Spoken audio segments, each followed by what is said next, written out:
Is ఈరోజు మనము RRB practice questions 2025లో బాగా నెంబర్ సిస్టమ్ నుంచి 3 or 4 క్వశ్చన్స్ వస్తున్నాయండి. ఆర్ఆర్బి నోటిఫికేషన్ పడింది కదండి, ఎగ్జామ్స్ కూడా తొందరలో ఉన్నాయి కాబట్టి నెంబర్ సిస్టమ్ ఇటు మన డిఎస్సిలో కూడా ఉపయోగపడుతుందండి. అందుకని ఇవి చెప్పుకుంటున్నాము ప్రాక్టీస్ బిట్స్. కొన్ని బిట్స్ చెప్పుకున్నాము. 8th సమ్ వచ్చి if A 10-digit number is divisible by 72 find the value of 2x - y. మోడల్లో 2 సమ్స్ చేసామండి. థర్డ్ సమ్ ఫస్ట్ మెథడ్ వచ్చి నెంబర్ని తీసుకొని లాస్ట్ 3 digits 8తో డివిజిబుల్ అవుతుంది లేదు చెక్ చేసుకొని y వాల్యూ వస్తుందండి. అప్పుడు మొత్తాన్ని యాడ్ చేసేసి x వాల్యూ +31 అనేసి 9 టేబుల్లో పోయిందో లేదో చూసుకొని x వాల్యూ రప్పించుకోవడం. ఇది ఫస్ట్ మెథడ్. తర్వాత ఇంకా వాళ్ళు ఇచ్చిన దాంట్లో సబ్స్టిట్యూట్ చేసుకోవడం 2x - y అని. ఈ మెథడ్ ఫస్ట్ మెథడ్ అవుతుంది. సెకండ్ మెథడ్ వచ్చి ఆప్షన్ తీసుకుంటాం అంటే x y ఈ రెండు యాడ్ చేస్తే 2 వచ్చిందండి మనకి. అంటే 2 ఎందుకు రావాలి అంటే 25 + 2 27, 9 టేబుల్ పోవాలంటే 27 కాబట్టి 2 తీసుకొని దానికి పాజిబుల్ వాల్యూస్ తీసుకొని 1 అనేది y ప్లస్లో పెట్టుకుంటామండి. ఆ 371/8 అంటే దాంట్లో పోదు కాబట్టి నెక్స్ట్ ఇంకొక నెక్స్ట్ టేబుల్లో తీసుకుంటాం. అది 27, 9 3 = 27, 9 4 = 36. ఆ 36 పోవాలంటే x + y = 11 వేసుకుంటామండి.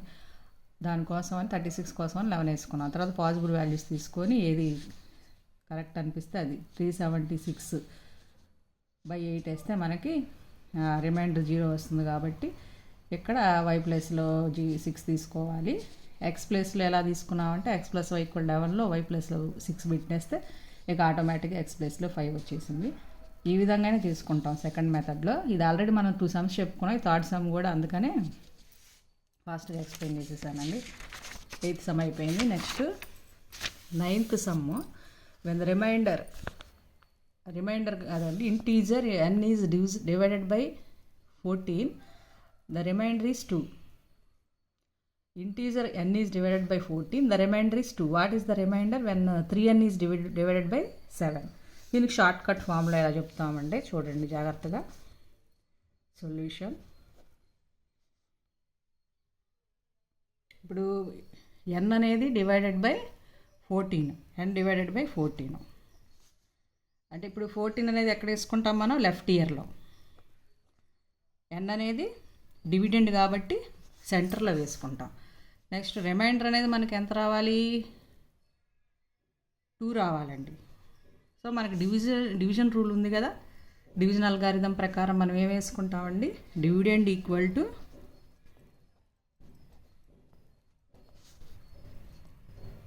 Divisor into quotient plus reminder.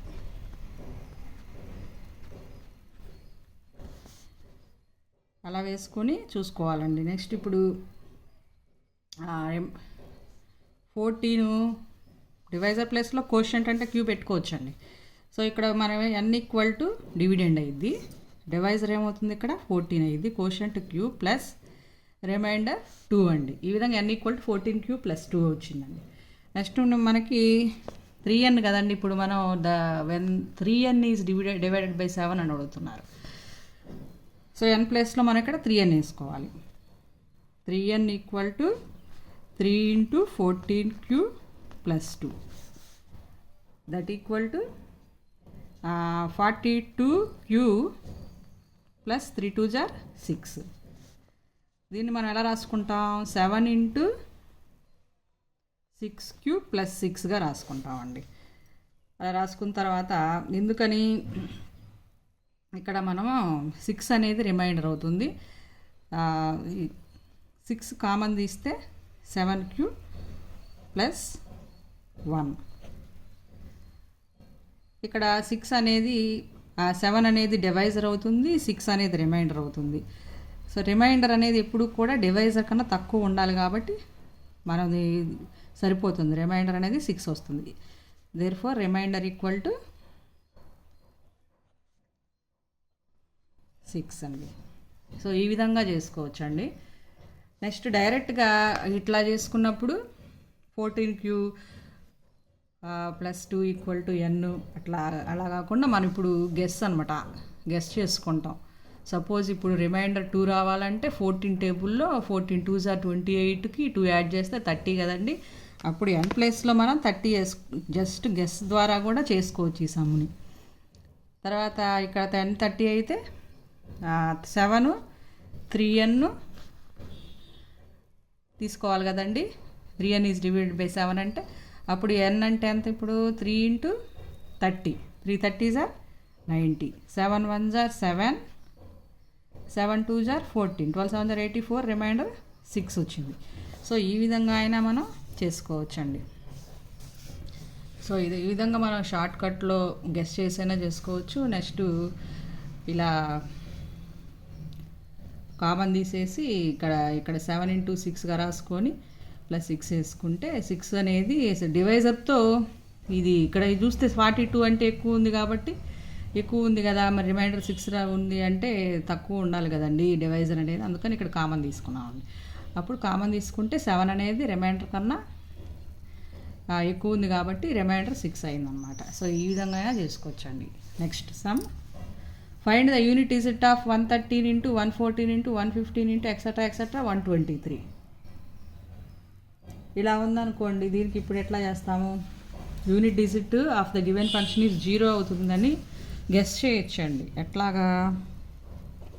ఇప్పుడు మనకి ఇక్కడ 4 5s are 20 2 5s are 10 అలా 0 అనేది వస్తుందిగా. 0 × 0 సంథింగ్ యూనిట్ డిజిట్లో 0నే కదండి కంపల్సరీగా వచ్చేది. కాబట్టి unit digit of the given function is 0. Unit digit of the given function is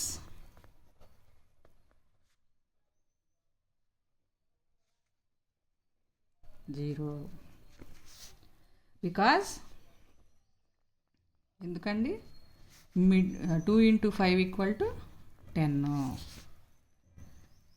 అట్లా మధ్యలో మనకి 2 5s are 10 అనేది వస్తుంది కదా, 4 5s are 20 ఉంది ఇక్కడ 0 అనేది వస్తుంది కాబట్టి. Next if roots of x² - 4x + a = 0 are equal then a = how much అన్నారు. సో ఇక్కడ రూట్స్ ఆర్ ఈక్వల్ అన్నారు. రూట్స్ ఆర్ ఈక్వల్ అంటే మనకి ఫార్ములా డిస్క్రిమినెంట్ = 0 ప్రోగ్రెషన్స్ కాకుండా ఇది క్వాడ్రాటిక్ ఈక్వేషన్లో మనకి 10th వస్తుందండి. విచక్షణ 0 అయితే discriminant delta is equal to 0 అయితే roots are equal and real అనమాట. So discriminant formula b² - 4ac = 0. ఇక్కడ a అనేది ఏమవుతుంది? a = x² quotient 1 b = x quotient -4 c = a 16 - 4a = 0 16 = 4a a = 4 అండి. కాబట్టి a = 4 అనేది ఆన్సర్ అవుతుంది. బి ఇక్కడ పైన రిమైండర్ 1 రిమైండర్ 6 అనేది ఆన్సర్ అవుతుందండి. నెక్స్ట్ ఇక్కడ 0 అవుతుంది సెకండ్ సమ్కి. ఇంకొక మెథడ్ ఏంది? Second method